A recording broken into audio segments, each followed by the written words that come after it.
श्री कृष्ण कहते हैं कि किसी बात पर हम जैसे क्रोधित होते हैं, हम सच का मार्ग छोड़कर अपने लिए प्रयास करने लग जाते हैं। अपने शरीर को स्वस्थ रखना आपका कर्तव्य है, वरना अपने मन को मजबूत और स्पष्ट नहीं रख पाएंगे। सच्चाई को अपनी जमीन बनाएं, सच्चाई को अपना घर बनाएं, क्योंकि दुनिया में इससे बड़ा कोई घर नहीं। ज्यादा बात करने वाले कुछ भी नहीं कर पाते और कुछ करके दिखाने वाले ज्यादा बात करने में यकीन नहीं रखते। अपना मन अच्छे कार्यों को करने में लगाएं, इसे बार बार करें, फिर आप देखेंगे कि आप खुशी से भर जाएंगे। इच्छाओं का कभी अंत नहीं होता। अगर आपकी एक इच्छा पूरी होती है तो दूसरी एक इच्छा तुरंत जन्म ले लेती है। असली समस्या यह है कि आपको लगता है कि कोई काम करने के लिए आपके पास बहुत समय है। यदि कोई व्यक्ति ऐसा लक्ष्य नहीं खोज पाया जिसके लिए वो मर सकता है, तो वो जीवित रहने के लायक नहीं है। संसार में कोई भी चीज कभी भी अकेले मौजूद नहीं होती। हर चीज का संबंध तमाम दूसरी चीजों से होता है। अगर आपको मेरी तरह बांटने की शक्ति के बारे में पता होता तो आप कभी भी बिना बांटे हुए भोजन नहीं करते। अधिक सीधा होना भी ठीक नहीं है, क्योंकि सीधे पेड़ को अक्सर ही काट लिया जाता है और टेढ़े पेड़ों को छोड़ दिया जाता है। किसी की गरीबी देखकर रिश्ता मत तोड़ना, क्योंकि जितना मान सम्मान गरीबों के घर मिलता है उतना अमीरों के घर पर नहीं। खुशी से संतुष्टि मिलती है और संतुष्टि से खुशी मिलती है, परंतु फर्क बहुत ही बड़ा है। खुशी थोड़े समय के लिए ही संतुष्टि देती है और संतुष्टि हमेशा के लिए खुशी देती है। सच्चाई की राह पर चलना फायदे की बात होती है, क्योंकि उस राह पर भीड़ बहुत कम होती है। कोहरे से एक अच्छी बात सीखने को मिलती है। जब जीवन में रास्ता ना दिखाई दे रहा हो तो दूर तक देखने की कोशिश व्यर्थ है। एक एक कदम चलते जाओ, रास्ता खुलता जाएगा। इंसान के दुख के दो प्रमुख कारण हैं। पहला, दूसरों से अत्यधिक अपेक्षा करना, और दूसरा, खुद को कम से कम बदलने की कोशिश करना। मैं हमेशा मासूम होने की कोशिश करता हूँ, लेकिन ये जिंदगी और समय प्रतिदिन समझदार बनाए जा रही है। हम क्या करते हैं इसका महत्व कम है, किंतु हम किस भाव से करते हैं उसका महत्व बहुत है। मीठी जुबान, अच्छी आदतें, अच्छा व्यवहार और अच्छे लोग हमेशा सम्मानित होते हैं। आप देखते हैं कि ईश्वर सिर्फ उन्हीं लोगों की मदद करता है जो कड़ी मेहनत करते हैं। अवसर और सूर्योदय में एक ही समानता है। देर करने वाले इन्हें हमेशा खो देते हैं। अच्छे व्यवहार का आर्थिक मूल्य भले ही ना हो, लेकिन अच्छा व्यवहार करोड़ों दिलों को खरीदने की ताकत रखता है। मंजिल तक जाने के लिए मनुष्य को सिर्फ दो महान आध्यात्मिक चीजों की आवश्यकता होती है। पहला, दूसरों की गलतियों को भूलना, और दूसरा, अपने अंदर अच्छाई लाना। जीवन में इतना महत्व नहीं रखता कि आप शारीरिक रूप से कितने ताकतवर हैं, जितना कि आप मानसिक रूप से मजबूत हैं। मेहनत वह सुनहरी चाबी है जो बंद भविष्य के दरवाजों को भी खोल देती है। एक दिन तुम जागोगे और पाओगे कि उन चीज को करने के लिए समय नहीं बचा जो तुम हमेशा से करना चाहते थे। इसलिए जो भी करना है अभी कर लो। लोग आपके बारे में क्या सोचते हैं ये उतना महत्वपूर्ण नहीं जितना कि आप अपने बारे में क्या सोचते हो। जिंदगी के किसी मोड़ पर अगर कुछ अहम फैसला करना है तो हमेशा अपने दिल की सुनो। व्यक्ति अपने विचारों से निर्मित एक प्राणी है। वह जो सोचता है वही बन जाता है।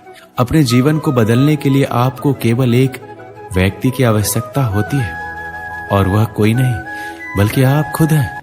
यही दुनिया है जो तुम्हें कोई महत्व नहीं देती जब तुम किसी के ऊपर उपकार करते हो, पर जब तुम उस काम को बंद करते हो तो तुम्हें बदनाम करना शुरू कर देती है। आज आप टाल मटोल करते हो, इससे आप कल की जिम्मेदारियों से नहीं बच सकते। चीजें उन तक भी आ सकती है जो लोग सिर्फ और सिर्फ इंतजार करते हैं, पर उतना ही जितना की कोशिश करने वाले लोग खुशी से छोड़ देते हैं। जब इंसान को कोई चीज बिना मेहनत के या आसानी से मिल जाती है तो वह उसका असली कदर नहीं जानता। अगर तुम उस वक्त मुस्कुरा सकते हो जब तुम पूरी तरह से टूट चुके हो, यकीन कर लो दुनिया में तुम्हें कोई और नहीं तोड़ सकता। जीवन में कभी आपको किसी चीज से डर लगे तो कभी अपने ऊपर हावी मत होने दो, बल्कि उस पर हमला करके उसे खत्म कर दो। सफलता की खुशी मनाना अच्छा है, पर उससे अधिक आवश्यक है कि आप अपने असफलता से सीख लो। इस दुनिया में सारे लोग अपनी गलतियों के लिए बहुत अच्छे वकील बन जाते हैं और दूसरों की गलतियों के लिए बहुत अच्छे न्यायाधीश।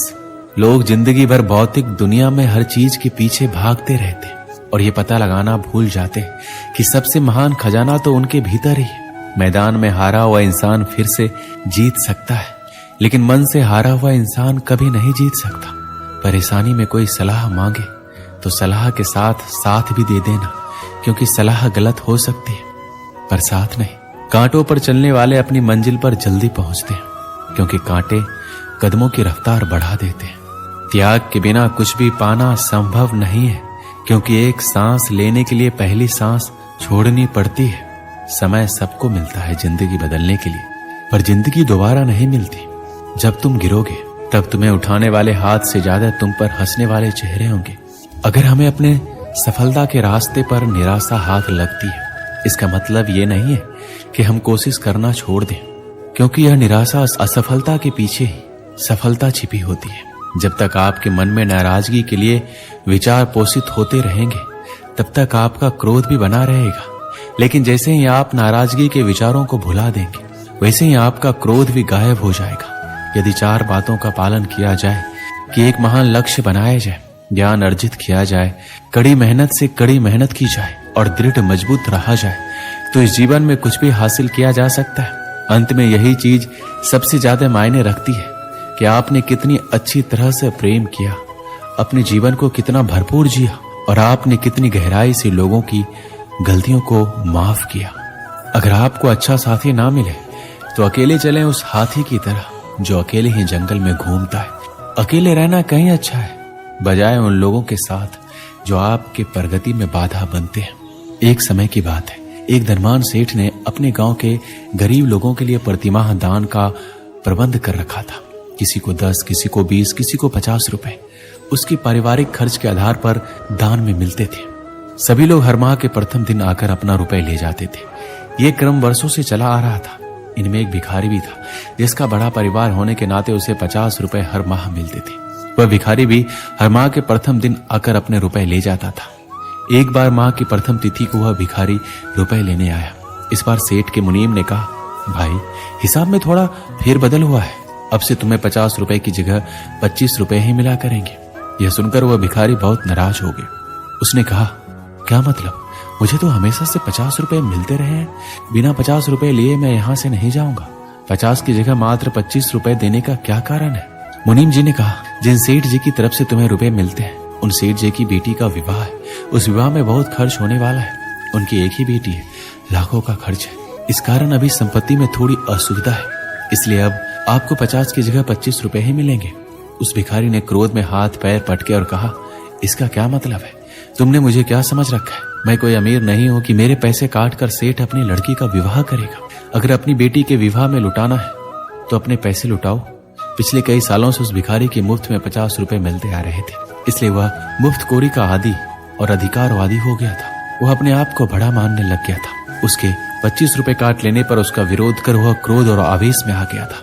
भिखारी को जो मुफ्त में मिला वह उसे अपना अधिकार मान रहा था। उसमें से कुछ भी कटेगा तो वह विरोध करेगा। लेकिन उसे अब तक मुफ्त में जो मिला है, जो उसका अपना नहीं था, परंतु उसके लिए कभी उस सेठ को धन्यवाद नहीं दिया कि आप 50 रुपए प्रतिमाह देते हो, इससे हमारे परिवार का भरण पोषण होता है। लेकिन जब रुपए कटे तो विरोध अवश्य किया। अब आप भी विचार करें कि हम भी कभी मुफ्त में प्राप्त हवा, पानी सहित अन्य तमाम प्राकृतिक सुख सुविधाओं के लिए भगवान को धन्यवाद देने मंदिर गए हैं? शायद ही किसी का उत्तर हाँ होगा। हम सभी अधिकतर केवल सुख की कामना हेतु ही मंदिर गए हैं। जीवन जिस प्राप्ति में हमारा कोई योगदान नहीं है, ऐसे सुंदर उपहार के लिए हमारे मन में उस ईश्वर के लिए कोई धन्यवाद नहीं है। लेकिन जीवन में आने वाले दुखों के लिए ईश्वर से ढेर सारी शिकायतें अवश्य होती है। जब भी हमने भगवान को पुकारा है तो केवल किसी पीड़ा या दुख निवारण हेतु ही पुकारा है। क्या आपने कभी धन्यवाद के लिए भगवान को पुकारा है? विचार अवश्य कीजिएगा और हमें कमेंट में अवश्य लिखिएगा। दोस्तों, इस वीडियो में बस इतना ही। मिलते हैं अगली वीडियो में। अपना ख्याल रखिएगा। जय श्री कृष्ण।